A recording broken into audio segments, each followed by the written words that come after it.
How's it coming? Oh, be careful, Warren. What's in it? I'll get it off for you, Mr. Brand. Say, you came here to learn about emotions, not play children's games. What is this anyway, Mr. Brent? Well, you had some questions about emotions for your biology classwork. This will help. Sit down. Notice your own emotional reactions to what you've just experienced. What did you feel? What did you do? How about you, Jean? Oh, I've got to catch my breath, Mr. Brett. That scared me. Warren, your reaction? Well, I think I feel kind of angry. You tricked us, you know. And you, Larry? Where did you get this thing? This is pretty clever. Notice that each of you reacted differently. Jean's reaction you might call one of fear. I'll say. Jean drew away from the box. That's what you generally do when you're afraid of something. On the other hand, Warren's reaction you might call rage. He was ready for a fight. What happened to me? What did I do? You laughed. You were pleased. You drew closer to the box. You liked it. Psychologically, we classify that sort of response with what we call the basic emotion of love. And so we have examples of each of the three basic emotions. Fear, rage, and love. Why did we act that way? I didn't want to be afraid. Our emotional reactions are involuntary, pretty much automatic. Well, if that's the case, then why weren't all our reactions the same? Well, Jean, when we're born, emotional reactions are pretty much the same in everyone.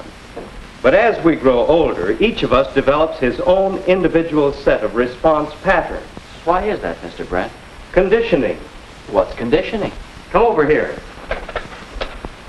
Did you ever see a mouse that acted as if he were afraid of cheese? Afraid of cheese? Sounds impossible, doesn't it? But watch this.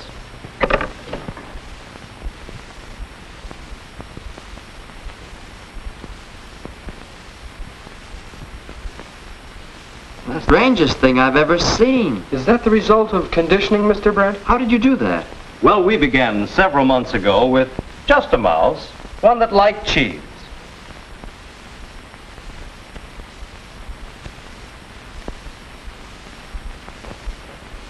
When it was confronted with a piece of cheese, it responded by going toward it.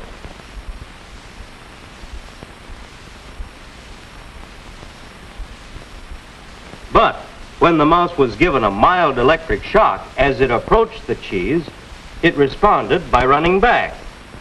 After this procedure was repeated for some time, the mouse began to associate the cheese with the electric shock. And because he was afraid of the shock, the mouse was conditioned to be afraid of cheese.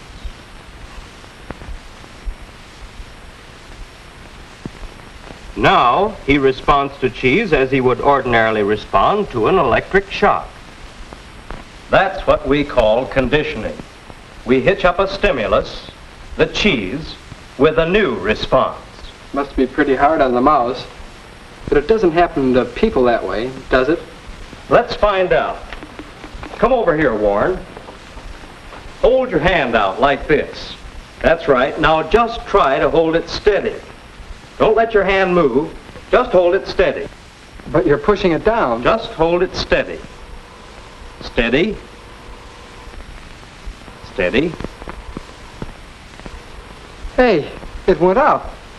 That's a case of simple conditioning, not involving emotions this time, but still conditioning.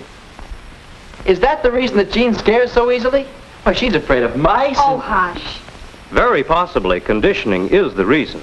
While we're very young, the actions and attitudes of our parents and brothers and sisters condition us to a great many emotional responses. We all have them. Of course, most of our conditioning is much more complex than the sort we've shown so far. We often become conditioned to react emotionally to words or ideas. Words? I can't believe that. You can't? Well, remember, emotional behavior is largely involuntary.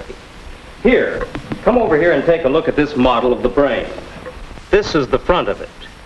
Emotions are centered in the lower part of the brain, the thalamus. The thalamus is not consciously controlled. When your emotions are stimulated, a reaction indirectly affecting the thalamus can produce changes in you and your body. For example, you all three reacted to the jack-in-the-box. Your facial expressions and actions changed. And that was without any conscious effort or control, wasn't it? Mm-hmm, that's right. Well, in the same way, your reactions can produce involuntary changes within your body. For example, these glands may produce tears. That's common in emotional responses. Other glands, such as the adrenals and the liver, work harder.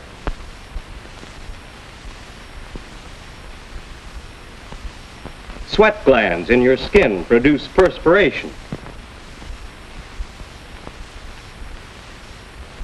Your stomach slows down its digestive action.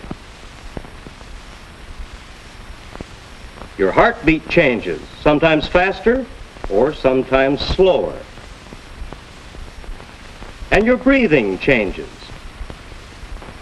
These and many other changes